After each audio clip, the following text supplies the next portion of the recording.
Wanita terbaik di dunia sejak zaman Ibunda Hawa sampai manusia terakhir meninggal itu cuma 4. Khairun nisa'il alamina arba'. Sebaik-baiknya wanita di dunia ini cuma ada 4. Cuma ada 4. Satu siapa? Siapa? Asia. Siapa itu Asia? Istrinya Fir'aun.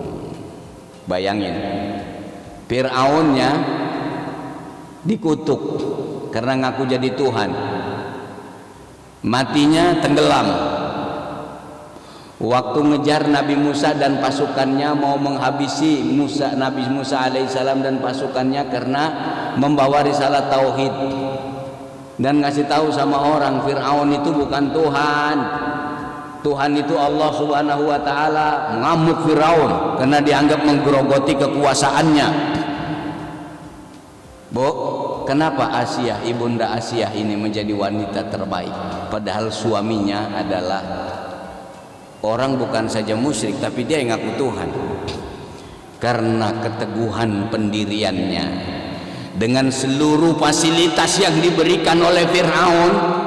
Karena Fir'aunnya ngaku bukan sekedar raja tapi Tuhan. Semua orang takut, semua manusia takut. Seluruh fasilitas hidup lengkap itu Fir'aun. Ibunda Asia apa saja dia bisa nikmati, tapi tidak untuk mengaku Fir'aun sebagai Tuhan. Dia tidak mau. Kamu bukan Tuhan. Ini Ibunda Asia, seluruh fasilitas ada. Lakinya bilang, ini saya Tuhan, Rabbukumul A'la. Kata Asia, tidak, kamu Fir'aun, hamba Allah subhanahu wa ta'ala. Orang lain takut semua. Yang kedua siapa wanita terbaik? Maryam, Ibunda Maryam, ibundanya Isa, Nabiullah Isa alaihi salam. Wanita suci yang selalu ibadah di masjid, di mihrab. Ibadah, ibadah terus, ibadah. Wanita suci selalu ibadah, selalu berzikir, selalu beristighfar, selalu sujud. Lisannya daripada ngomongin orang lebih banyak beristighfar. Banyak istighfar, banyak zikir, banyak sholawat, banyak sujud di mihrab, di masjid. Ibunda Nabiullah Isa alaihi salam. Maka dia dipilih oleh Allah untuk mengandung seorang nabi dan rasul yang kita imani. Nabi Isa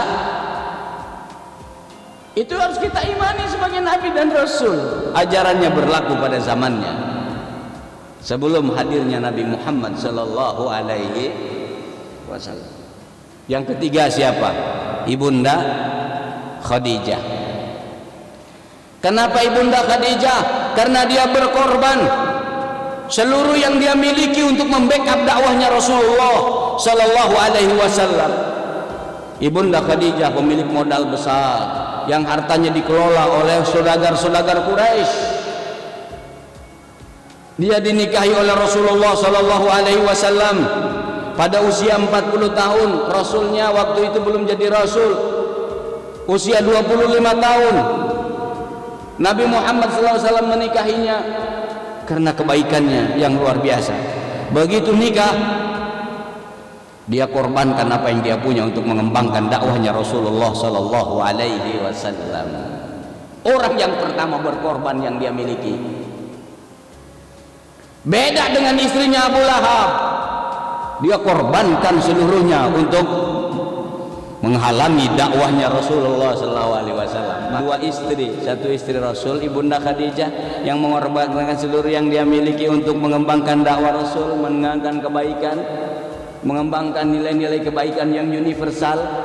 Yang satu lagi istrinya Abu Lahab diabadikan dalam Al-Quran karena dia mengorbankan yang dia miliki untuk menghalangi dakwah Rasulullah. Hati-hati, jangan pernah menghalangi kebaikan dalam hidup di dunia ini. Nasibnya sama seperti istrinya Abu Lahab. Yang keempat, Fatimah Az-Zahra.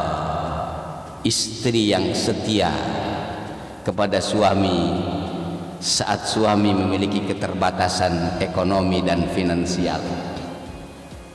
Bahkan Ibunda Fatimah sering bantuin cuci kendaraannya Ali bin Abi Thalib. Kudanya sering dibantuin dicuci. Subhanallah, saking setianya.